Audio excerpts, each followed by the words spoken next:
Thousands of Michigan residents are still waiting for an organ transplant. And more people are being added to that list every day.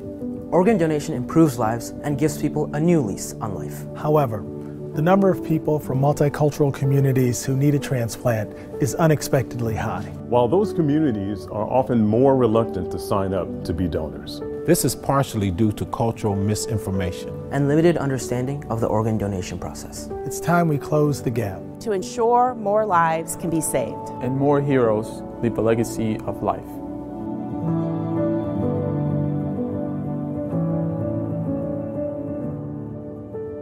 I remember it was a Monday evening. My son gave me a call and he ended with, "Mom, I love you." And I said, "I love you too. Talk to you later." My 22-year-old daughter, during surgery, they cut her carotid artery and she became an organ donor. My son had an aneurysm in his heart. I get a call from the hospital stating we would probably be spending the last hours with Emilio. When I discovered that I had to have dialysis, it was quite traumatic. I was doing things one way, the next day I had to do things completely another way. I was on a transplant list 5 years and 3 months. Not being here for my family was something that I was worried about. I'm a 3-time liver transplant recipient. I had my first transplant when I was 15. When we thought that that time had come, that there was no hope, everybody was saying goodbye. And I was saying goodbye. Minorities are not represented as much as they should be within the organ registry. Here in Michigan, about 3,000 people are waiting for a life-saving organ transplant.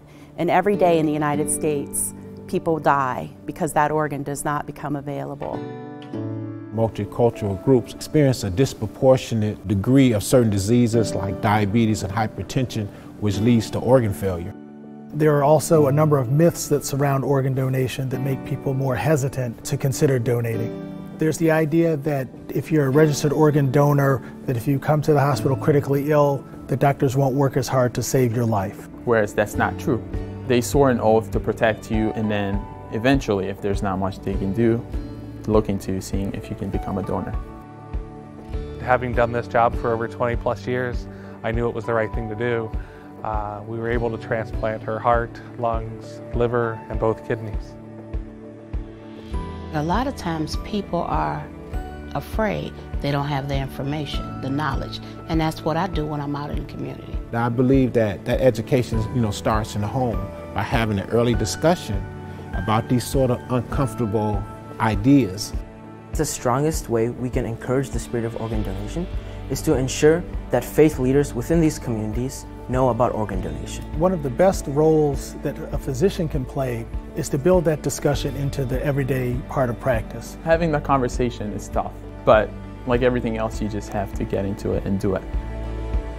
Trust is critical. We care about donors and their families, and we care about those who desperately need an organ transplant. Even though I was feeling like my world had just ended, the representative made me feel that they understood every emotion that I was feeling. It's one of the few things in life where, with minimal effort, you can directly touch someone's life. And because this is a valuable gift that someone has given to someone else, and we want to make sure that it's done in the right way. It's important for any community just to be aware of organ donation. We're all in this together, and we can help each other. Because I was given the opportunity for a second chance at life, I was able to give her life as well. Let's work together to close the gap. Let's talk to each other about organ donation before it becomes critical. To ensure more lives are saved. And more heroes are made.